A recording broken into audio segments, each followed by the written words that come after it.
मैंने ज़रा कुछ टाइम पहले एक वीडियो बना रखा था जिसमें मैंने बता रखा था कि कैसे मैं वीडियोस बनाने का सिलसिला बहुत टाइम पहले से ही शुरू कर देना चाहता था पर कर नहीं पाया फॉर सम रीज़न।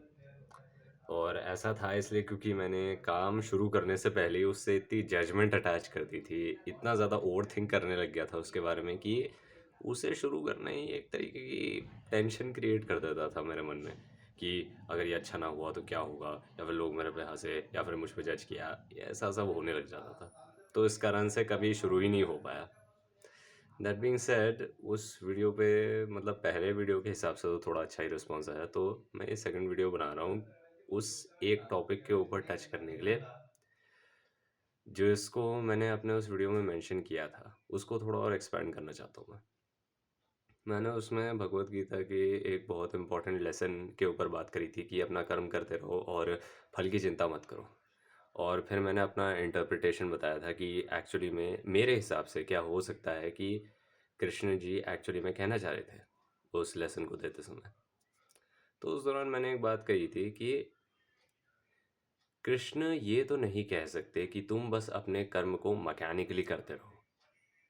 मैं उसी के ऊपर थोड़ा और एक्सपैंड करना चाहता हूँ, क्योंकि यू सी मैंने ऐसे कई सारे लोगों को देख रखा है जो कि अपना कर्म तो करते हैं लेकिन उन्हें फल मिल नहीं पाता है, क्योंकि वो उस कर्म को जो है मैकेनिकली करते रहते हैं। और मैंने ऐसे मैकेनिकली करते रहते हैं मतलब बेसिकली ऑटो पायलट पर वो जा चुके हैं। वो जो कर रहे हैं उन्हें उससे कम्प्लीटली नफरत है, चाहे वो एक जॉब हो गई या फिर किसी ऐसी कोचिंग क्लास हो गई जो कि वो करना नहीं चाहते बट उन्हें करना पड़ रहा है for some reason. Family pressure हो सकता है या फिर सिर्फ जॉब मिलने का, ऑब्वियसली ये सबको होता है। तो जब मैं ये देखता था तो ऐसे लोग कई बार कंप्लेन करते थे, जैसे जो मेरे रिलेशन में है एटलीस्ट, वो कंप्लेन करते थे कि भाई लोग लोग तो बोलते हैं कर्म करते रहो, फल की चिंता मत करो, तुम्हें फल मिल जाएगा, लेकिन यार हम तो इतने साल से लगे पड़े हैं, हमें तो कुछ हो नहीं रहा है। तो मैं इसके बारे में काफ़ी सोचा करता था एंड हाल ही में मैंने इसको लेकर भी एक छोटा सा इंटरप्रिटेशन निकाला है, मुझे आप लोगों को बताना था। तो भगवत गीता में तो ये बोला गया है कि अपना कर्म करते रहो और फल की चिंता मत करो। क्यों बोला गया है वो भी मैंने बताया। बट इसका ये मतलब नहीं है कि तुम उस कर्म को करते समय अपना पूरा का पूरा जीवन निकाल दो जिस कर्म को करने से तुम्हें नफरत है। I have seen people who are literally miserable doing what they are doing, लेकिन still they are doing it, क्योंकि उन्हें एक अंडरलाइंग होप है कि किसी ना किसी दिन कुछ तो अच्छा हो ही जाएगा, जबकि that is simply not true. तुमने महाभारत से इस श्लोक को तो बहुत ही ज़्यादा वायरल कर दिया। ये सबसे इम्पोर्टेंट सीख है और सबसे ज़्यादा कह सकते हैं वायरल सीख है जो भगवत गीता से आई है। लेकिन उसी महाभारत में एक और खंड है, एक और इंसिडेंट है जो कि इतना ज़्यादा फेमस तो है but not for the reason that you might expect. और मैं जिस इंसिडेंट की बात कर रहा हूँ वो इंसिडेंट जब कृष्ण दुर्योधन के पास जाते हैं उसके साथ पीस टॉक्स करने के लिए for the final time before the Mahabharata war.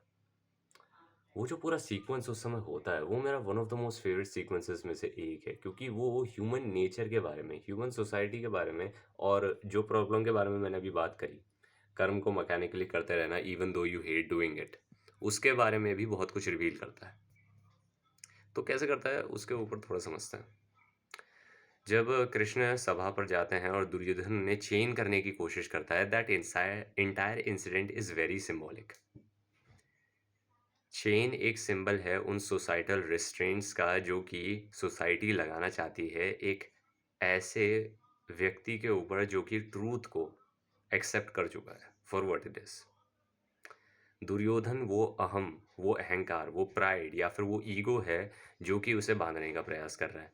वो जो कि उस सोसाइटी को कंट्रोल करता है और वो जिसने उस सोसाइटी के ऊपर बस इन रूल्स को थोप रखा है कि तुम्हें यही फॉलो करना है। This is the definition of good that you need to follow. और जब कृष्ण अपना विकराल रूप दिखाते हैं वो इस बात को सिंबलाइज करने के लिए है कि तुम फिजिकल चेन तो लगा सकते हो, ये सरकार या फिर जो ईगो होता है वो तुम्हारे ऊपर फिजिकल चेंज तो लगा सकता है लेकिन कभी भी तुम्हें मेंटली बांध नहीं सकता, स्पेशली तब जब तुम यहाँ से आज़ाद हो गए हो। एंड दैट गोज फॉर कर्म इटसेल्फ। मैं यही टीचिंग जो है उन्हीं सभी लोगों को देना चाहूँगा महाभारत से, कि अगर तुम्हें कुछ करने से नफ़रत है, तो प्लीज़ मत करो उसे, क्योंकि वो तुम्हें मिज़रेबल ही बनाएगा। कर्म का लिटरल मीनिंग होता है एक्शन, तो जैसा एक्शन तुम करोगे वैसा ही रिएक्शन आएगा। ये नेचर का लॉ है और नेचर को कोई फ़र्क नहीं पड़ता कि तुम्हारा एक्शन के पीछे का इंटेंशन या डिज़ायर क्या है। वो तुम्हें वही वापस करेगा जो तुम एक्चुअली में कर रहे हो, और जिस मैनर में कर रहे हो वैसे ही वापस करेगा। तो अगर मैकेनिकली तुम कुछ कर रहे हो, तो उसका रिज़ल्ट भी तुम्हें वैसा ही मिलेगा, जो कि तुम्हें लॉन्ग रन में और ज़्यादा मिज़रेबल बनाएगा। तुम लोग जो हो ना, जो कि अपना कर्म कर तो रहे हो, उसे पूरी श्रद्धा के साथ कर रहे हो, लेकिन उसी से इस कदर बंध चुके हो कि तुमने उस टीचिंग का पूरा मीनिंग ही फ्लिप कर दिया है।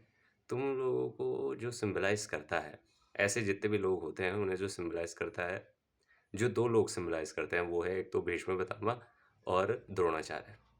क्योंकि जब उस सभा में कृष्ण ने अपना विश्व रूप दिखाया था, तब ये दोनों थे जो कि बेहोश नहीं हुए थे, बाकी सारे लोग बेहोश हो गए थे। यही यही दोनों थे जो बस हाथ जोड़कर जय जय जय जय कर रहे थे। ये भी एक बहुत ही तगड़ा सिंबल है, जो कि ऐसे लोगों को सिंबलाइज करता है जो कि अपना कर्म तो श्रद्धा से कर रहे हैं, पर उसी से इस कदर बंध गए हैं कि ट्रूथ सामने होने के बावजूद उसके पास जाने से डरते हैं। तो भाई लोग, इसलिए अगर कुछ पसंद नहीं है तो मत करो उसे। It is simply not worth it. That being said, मैं वीडियो ख़त्म करने से पहले बस एक ही बात बोलना चाहता हूँ कि ये सारे जो वीडियोस हैं, अभी मैं काफ़ी नया हूँ, तो आपको इसमें एडिटिंग वगैरह नहीं मिलेगी। मैं कुछ खास थंबनेल्स वगैरह भी नहीं बनाता हूँ।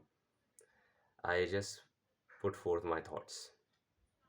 कभी कभी इंग्लिश हिंदी मिक्स हो जाती है, कभी कभी मैं सेंटेंसेस को रिपीट करता हूँ, तो ये सब नॉर्मल ही है, जस्ट बेयर विद मी।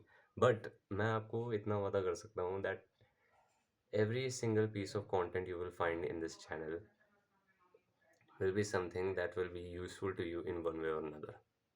मैं ब्रेन रॉट बना सकता था, लेकिन मैं बना नहीं रहा हूँ, because I am simply not like that. तो अगर तुम में से किसी को भी मेरा कंटेंट पसंद आता है तो प्लीज़ डू सब्सक्राइब। अपने दोस्तों के साथ में इसे शेयर कीजिए, जिसको भी ये मैसेजेस सुनने की ज़रूरत है उनके साथ शेयर कीजिए। मैंने इस चैनल का नाम लेट्स टॉक एंड ऑब्ज़र्व ही इसलिए रखा है क्योंकि यहाँ पर मैं बेसिकली बस बात करने के लिए आता हूँ, अपनी ऑब्जर्वेशंस को आपके सामने रखने के लिए आता हूँ। This is not some life changing channel. This is just a person like you putting forth his own perspective of the world.